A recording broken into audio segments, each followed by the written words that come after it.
पहले ये देश गुलाम था, ये देश पहले गुलाम था, अंग्रेज का शासन था। लेकिन हमारे पूर्वज ने संकल्प लिया कि हम देश को आजाद कराएंगे ताकि हम अपने आने वाला पीढ़ी सर उठा के जिए। इसके लिए हमारे पूर्वज ने हजारों लाखों की संख्या में शहीद हुआ, फांसी पे चढ़ गया। देश तो आजाद हुआ, लेकिन सही मायने में गरीब, पिछड़ा, दलित ऐसे वर्ग को आज भी आजादी नहीं मिला गरीबी से। तो इसके लिए साथियों हमें लड़ाई लड़ना पड़ेगा, संघर्ष करना पड़ेगा। पहले राजा के घर में रानी के कोख से बच्चा जन्म लेता था, वही राजा बनता था। लेकिन देश आजादी के बाद बाबा साहब भीमराव अंबेडकर ने हमें एक संविधान बना के दिया, एक लोकतंत्र दिया, और उस लोकतंत्र में आपके पास एक पावर दिया, शक्ति दिया, ताकत दिया। आपके पास एक ताकत दिया, वो क्या? वोट गिराने का ताकत। बाबा साहब ने कहा कि अब राजा का बेटा राजा नहीं बनेगा, इस देश में राजा वही बनेगा जिसके पास वोट होगा। और हम सबका वोट एक ही समान है, चाहे राजा का बेटा का वोट हो या देश का प्रधानमंत्री हो या गरीब मजदूर हो, आप सबका, हम सबका वोट का कीमत एक ही है। लेकिन हमने अपना वोट को नहीं समझा। हमारे पास इतना संख्या रहने के बाद हम अपने वोट को, ताकत को नहीं समझे। लेकिन जिन लोगों ने अपने वोट को, ताकत को समझा, वो समाज देखिए कितना आगे निकल गया, वो नेता कितना आगे निकल गया। जैसे हमारे आदरणीय लालू प्रसाद यादव जी, यही गोपालगंज के ही लालू प्रसाद यादव जी है। कोई अमीर घर में जन्म नहीं लिए थे, वो भी गरीब घर में ही जन्म लिए, लेकिन संघर्ष किए, लड़ाई लड़े।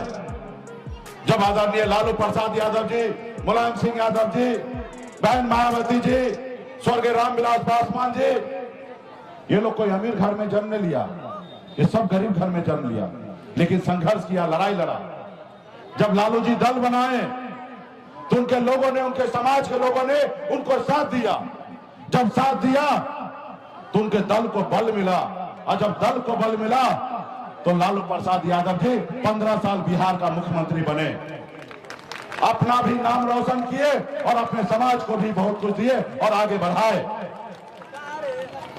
वो पैसे के दम पर मुख्यमंत्री नहीं बने, वो वोट के दम पे मुख्यमंत्री बने, अपने लोगों के समर्थन से मुख्यमंत्री बने। उन्होंने संघर्ष किया।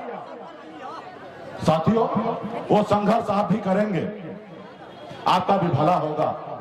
आप अपने हक अधिकार के लिए लड़ाई लड़िएगा तो आपका भी भला होगा। आज मैं यूपी, बिहार, झारखंड जाता हूं, 137 जिला है, 137 जिला में एक भी निषाद का बेटा कलेक्टर नहीं है। अगर हमारे समाज में भी काश अगर लालू प्रसाद यादव जी जैसे नेता अगर जन्म लेते, लड़ाई लड़ते और आज आरक्षण अगर दिला देते, तो आज हमारे समाज में भी निषाद का बेटा, बिंद बिलदार, नुनिया मला का बेटा कलेक्टर होता, एसडीओ होता, बीडीओ होता, सीओ होता, डॉक्टर होता, इंजीनियर होता। लेकिन नहीं है। इसका दोषी कौन है? इसका दोषी वो जो दिल्ली में बैठे हैं, वो दोषी है। और दूसरा दोषी आप और हम हैं कि हम अपने हक अधिकार के लिए संघर्ष नहीं किए, लड़ाई नहीं लड़े। अगर लड़ाई लड़ते आज निषाद का बेटा इतना मजबूर नहीं होता, आज वो कलेक्टर होता। आज आपके बच्चे कितने मजबूर हैं आप देखिए। अभी 3 महीने के बाद ठंडी का समय आएगा, ऐसा ठंड होगा बिहार में कि लोग घर से नहीं निकलेंगे, लोग अपने रजाई से बाहर नहीं निकलेंगे, लोग अपने कंबल से बाहर नहीं निकलेंगे। लेकिन उसी जगह आपका भाई, आपका बेटा, आपका पति घर से बाहर निकलता है, पानी में उतरता है, फिर मछली मारता है, फिर मछली बाजार में बेचता है, तब उसका घर पे चूल्हा जलता है। आप बताइए ना, आज निषाद समाज में बच्चा जन्म लेना कोई गुनाह है? लेकिन लगता तो गुनाह है। आज जैसे दूसरे लोग जिंदगी जीते हैं, वैसे आपका भी बच्चे का हक अधिकार है जिंदगी जीने का। लेकिन वो जन्म तो आपके घर में लेते हैं, लेकिन बचपन से लेकर बुढ़ापा तक गुलामी के जंजीरों में बंधा हुआ रहता है।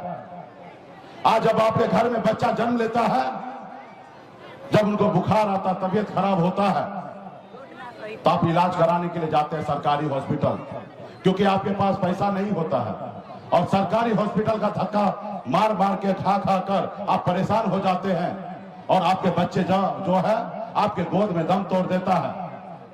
आप उसको इलाज नहीं करा पाते हैं क्योंकि आपके पास पैसा नहीं है। आप देखते रह जाते हैं कि आपके बच्चे आपके सामने में दम तोड़ देता है।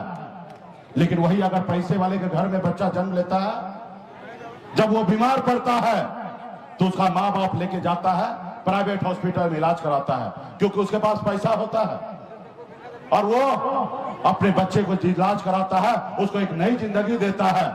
और आपके घर में बच्चा जन्म लेता है, इलाज का अभाव में मर जाता है। आप ऐसे माँ बाप हैं कि आप देखते रह जाते हैं, कुछ नहीं कर पाते हैं। इसके लिए कौन लड़ेगा, कौन बदलाव लाएगा? आपके हक अधिकार के लिए आप ही को लड़ना पड़ेगा, कोई और नहीं आएगा लड़ने के लिए। आज आजादी के 77 साल बीत गया, आज तक कोई नहीं आया लड़ने के लिए और आने वाला 100 साल तक कोई नहीं आएगा लड़ने के लिए आपके लिए। अगर आप अपने बच्चे का भविष्य अच्छा देखना चाहते हैं तो आप ही को लड़ना पड़ेगा, संघर्ष करना पड़ेगा। Subscribe to my channel and also press this bell icon.